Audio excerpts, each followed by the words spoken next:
Assalamualaikum warahmatullahi wabarakatuh.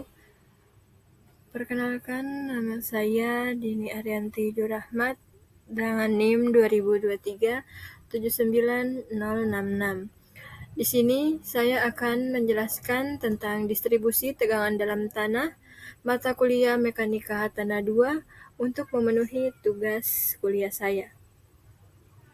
Topik yang kita bahas di sini itu ada dua, yaitu yang pertama, beban terbagi rata berbentuk trapesium.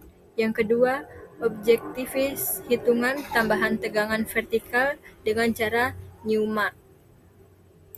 Pendahuluan, dalam analisis geoteknik, distribusi tegangan dalam tanah merupakan hal yang sangat penting untuk dipertimbangkan. Salah satu cara untuk menganalisis distribusi tegangan dalam tanah adalah dengan menggunakan metode beban terbagi rata trapesium. Metode ini digunakan untuk menghitung tegangan vertikal yang terjadi dalam tanah akibat beban yang diberikan di permukaan tanah. Selain itu, metode Newmark juga dapat digunakan untuk menghitung tegangan vertikal yang terjadi dalam tanah. Metode ini mempertimbangkan distribusi tegangan dalam tanah yang tidak seragam dan dapat digunakan untuk menghitung tegangan vertikal yang terjadi dalam tanah akibat beban yang diberikan permukaan tanah. Beban terbagi rata berbentuk trapesium. Beban terbagi rata berbentuk trapesium ini banyak digunakan dalam praktik, yaitu dalam perancangan struktur bangunan, perancangan jembatan, dan perancangan fondasi. Namun, perhitungan beban terbagi rata berbentuk trapesium dapat menyebabkan kesulitan, yaitu perhitungan yang rumit dan ketidakpastian dalam merancang struktur. Untuk contoh soal di sini,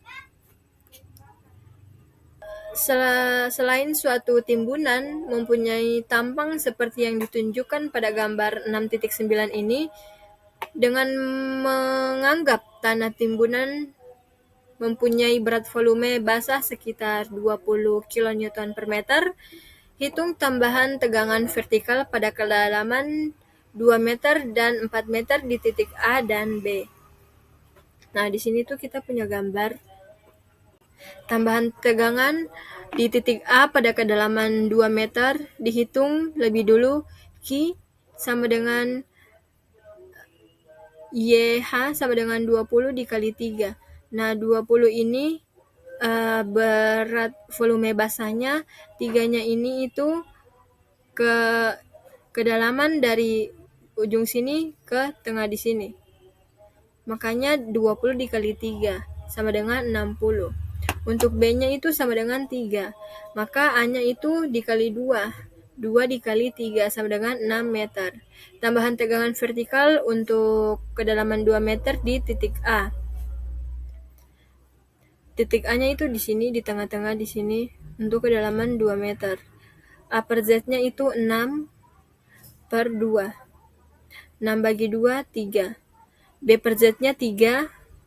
B-nya 3, Z-nya 2. 3 bagi 2, 1,5. Nah, dari hasil yang kita dapat itu, kita cari I-nya itu dari grafik yang di sini.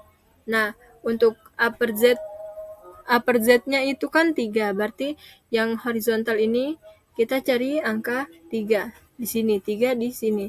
Terus untuk B per Z-nya 1,5, berarti yang vertikal di tengah ini 1,5 di sini. Sehingga kita hubungkan ke arah yang melengkung ini menghasilkan 0,49. Untuk seluruh timbunan, faktor pengaruh I harus dikalikan 2. Kenapa dikalikan 2? Karena dia berada di tengah. Maka Q dikali 2I. Q-nya 60, 2 dikali I-nya 0,49 sehingga menghasilkan 58,8 kN per meter persegi. Terus, tambahan tegangan vertikal pada kedalaman 4 meter. A per Z, A-nya 6, Z-nya 4, karena dia 4 meter. Jadi 6 bagi 4 sama dengan 1,5. B per Z, B-nya 3, Z-nya 4. 3 bagi 4 0,75. Untuk mencari I-nya kita gunakan lagi grafik ini. Untuk horizontalnya itu upper Z, berarti horizontalnya itu 1,5. 1,5 ada di tengah-tengah 1 dan 2. Terus tarik vertikalnya di 0,75, berarti di tengah-tengah 7 dan 8. Ikuti gelombang yang grafik tarik naik, dan kalau sudah dapat di garis 1,5 langsung tarik ke samping sini sehingga menghasilkan 0,445. Karena dia berada di tengah-tengah, lagi-lagi dikali 2 Q kali 2I, maka menghasilkan 53,4 kN per meter persegi. Untuk yang kedua itu, contoh soalnya itu kalau dia tidak berada di tengah, dia berada di pinggir. Contohnya itu, suatu timbunan mempunyai tampang seperti yang ditunjukkan dalam gambar 6.10. Ini nih gambar 6.10. Berat volume basahnya itu 19 kN per meter kubik. Dan tanah dasar dianggap homogen dengan berat volume basah 20 kN per meter kubik. Hitunglah tambahan tegangan di titik A dan B pada kedalaman 5 meter dan hitung pula tegangan total akibat tekanan overburden dan beban timbunannya. Dianggap air tanah terletak pada kedalaman tak terhingga. Nah, untuk langkah pertama itu hitungan tambahan tegangan di titik A dan B dilakukan seperti ini. Q sama dengan H dikali YB. Itu Q-nya itu hanya Q sama dengan H-nya itu kedalaman atau ketinggian itu 5, ya hanya itu 19. 5 kali 19 adalah 95. Untuk yang kedua, hitung tegangan pada titik A. Ini titik A mana nih? Ini kan titik A di sini. Berarti jarak dari titik A ini ke sini itu 5 meter. Kedalamannya atau ketinggiannya 2,5 dan A-nya itu 5 meter. B per Z 2,5 bagi 5 0,5, A per Z 5,51. Nah, untuk peroleh I-nya kita gunakan kembali grafik yang ini sehingga menghasilkan I-nya itu 0,397. Untuk sigma delta sigmanya Q dikali I. Kenapa tidak dikali 2? Karena dia bukan berada di tengah-tengah. Jadi 95 dikali 0,397 sehingga menghasilkan 37,72 kN per meter persegi. Nah, untuk luasan GCDH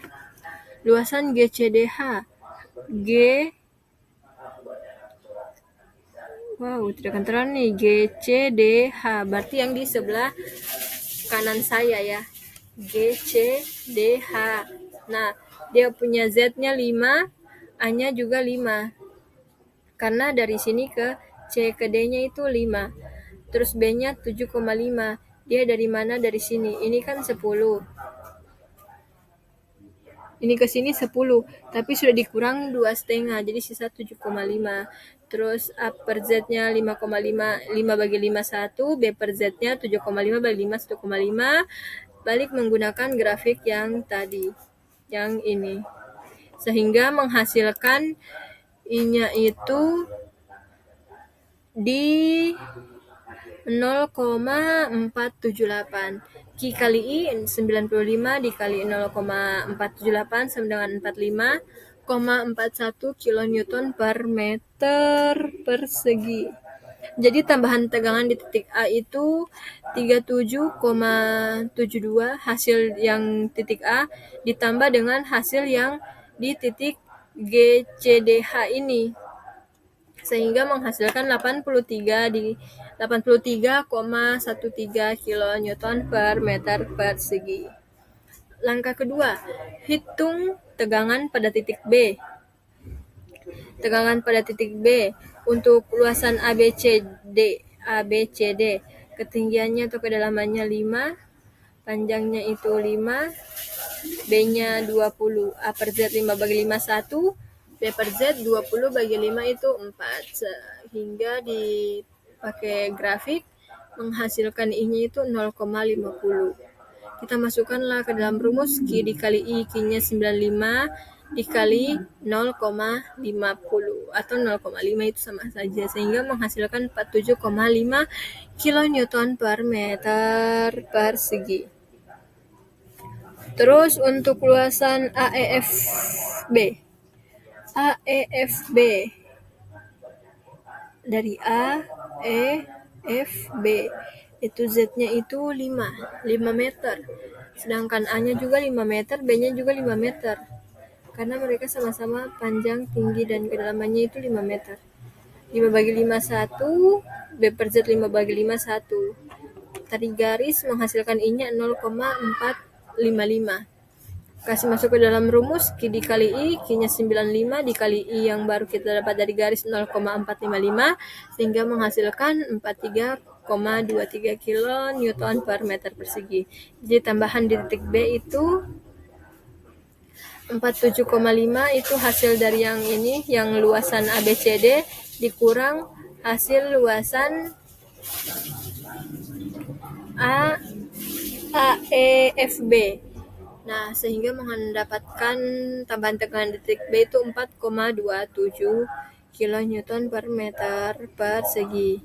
Yang ke C, hitung tegangan total di titik A dan B. Tegangan total akibat beban timbunan beban tadahnya sendiri atau tekanan overburden diperoleh dengan menjumlahkan tambahan tegangan vertikal akibat beban timbunan dan tegangan overburden. Berarti menjumlahkan tambahan tegangan vertikal akibat beban timbunan dan tegangan overburden. Berarti di sini Z dikali YB 5 dikali 20 sama dengan 100. Jadi di A itu 83 ditambah 100 maka 183,13 kilonewton per meter. Di titik B-nya itu 4,27 ditambah 100 sehingga menghasilkan 104,27 kilonewton per meter persegi. Kita masuk di topik selanjutnya, yaitu objektivis hitungan tambahan tegangan vertikal dengan cara Newmark. Tujuan dari hitungan tambahan tegangan vertikal dengan cara Newmark adalah untuk menghitung tegangan vertikal yang terjadi pada tanah akibat beban yang diberikan di permukaan tanah. Dengan menggunakan metode Newmark dapat dihitung distribusi tegangan vertikal pada tanah, sehingga dalam dianalisis pengaruh beban pada tegangan vertikal tanah dan distribusinya. Hal ini sangat penting dalam mendesain struktur yang aman dan stabil. Ini kita punya contoh soal. Contoh soal yang ini mungkin lebih mudah dipahami. Di sini cara cepatnya itu kita menghitung dia punya kotak-kotak yang berada dalam kotak ini. Kita hitung ada berapa kotak yang terdapat di dalam kotak ini, sehingga ini 66,4 itu dapat dari sini diperoleh jumlah N-nya dikali 100 dikali 0,005. Nah, 100 ini dapat dari dia punya soal nih. Dia punya beban terbagi rata, Q-nya 100 kilonewton per meter persegi. Maka di sini dikali 100, 0,005 itu I-nya. Jadi menghasilkan 33,2 kilonewton per meter persegi. Sekian dari saya. Di sini saya menyampaikan atas pemahaman saya. Mohon maaf apabila ada kekurangan. Selamat sore. Wassalamualaikum warahmatullahi wabarakatuh. Terima kasih.